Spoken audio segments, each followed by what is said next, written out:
Mesdames et messieurs, bonsoir et bienvenue dans cette première édition du journal en version française sur Viva. Je vous invite à suivre les détails des informations. Après Mahajang, cap vers la capitale Intakarn, le président de la Haute Autorité de la Transition, Anj Razouilne, a encore défendu ses projets de construction d'hôpitaux et de gymnases. Samedi dernier, le président a inauguré le stade couvert d'Antsranan, fraîchement rénové, puis a procédé à la pose de première pierre de l'hôpital. Les détails avec Fejaragout Ndassouf et Micha Rakoutson. Après Mahajang, le président Anj Razouilne s'est rendu à Antsranan samedi dernier. Lors de cette visite, il a inauguré la rénovation du gymnase couvert d'Antsranan et a procédé à la pose de la première pierre de la construction de l'hôpital Manara Pinch. C'était une occasion pour le chef d'État malgache de défendre ses projets sociaux pour la génération future. Plusieurs membres du gouvernement et du Parlement de la transition ont fait le déplacement dans la capitale de la région Diana pour accompagner le président dans cette visite officielle. Lors de la pose de la première pierre de l'hôpital d'Antsranan, l'homme fort de la transition a indiqué, comme il l'a fait déjà à Mahajang, que ses détracteurs d'aujourd'hui vont le remercier, lui et le pouvoir actuel, après quelques années, pour avoir construit ces hôpitaux, des infrastructures qui deviendront des héritages pour leurs proches, des proches qui pourront être sauvés grâce à ces hôpitaux. La construction de cet hôpital d'Antsranan a été confiée à la société Colas. Les travaux devront être achevés dans 6 mois. Par ailleurs, le président Anj Razouilne était également présent à la cérémonie d'inauguration du stade couvert d'Antsranan, un stade récemment rénové par le pouvoir transitoire, notant que la rénovation de ce stade figure parmi les promesses présidentielles lors de son passage dans la capitale du Nord au mois de novembre dernier. Dans son discours, Anj Razouilne a expliqué que grâce à la tenue de l'Afro-Basket-Men 2011 à Madagascar, cette année, Madagascar pourra s'en servir comme un tremplin diplomatique, étant donné que 12 pays africains y seront représentés la semaine prochaine.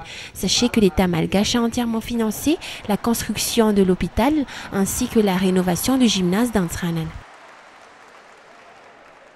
Le ministre de la Fonction publique, du Travail et des Lois sociales continuera d'envoyer des travailleurs malgaches à l'extérieur pour pallier aux problèmes sociaux que traverse la Grande Île actuellement, a soulevé le responsable de ce département.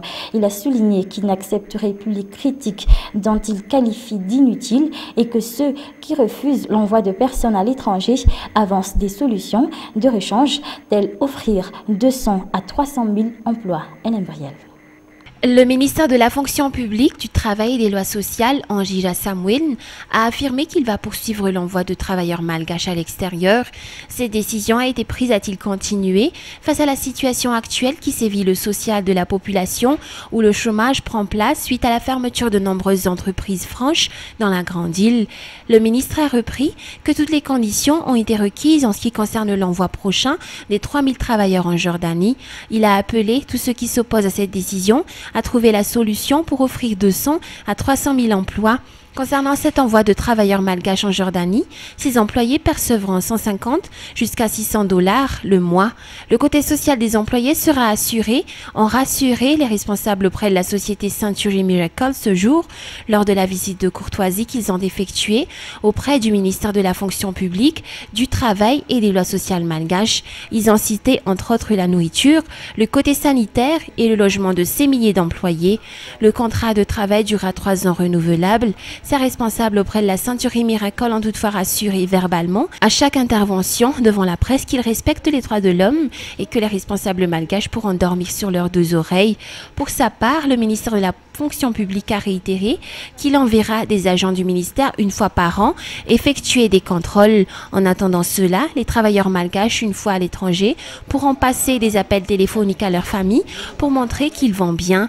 Une partie de cette intervention téléphonique serait audible sur les chaînes nationales malgaches, sachant que 400 travailleurs malgaches ont déjà constitué la première vague des employés envoyés en Jordanie, toujours dans cette société qui en tout aura besoin d'environ 5200 travailleurs pour faire marcher son secteur textile. On a pris toutes les mesures nécessaires et il y aura de la transparence. On va essayer de faire intervenir directement à la radio ces employés pour discuter avec leurs proches parents. Et je ne vois plus, vraiment je ne vois plus quelles mesures en plus de ce qu'on a déjà pris. Vraiment, je ne vois plus. Donc, je n'accepte pas. Je répète, je n'accepte pas les gens qui font de la critique facile.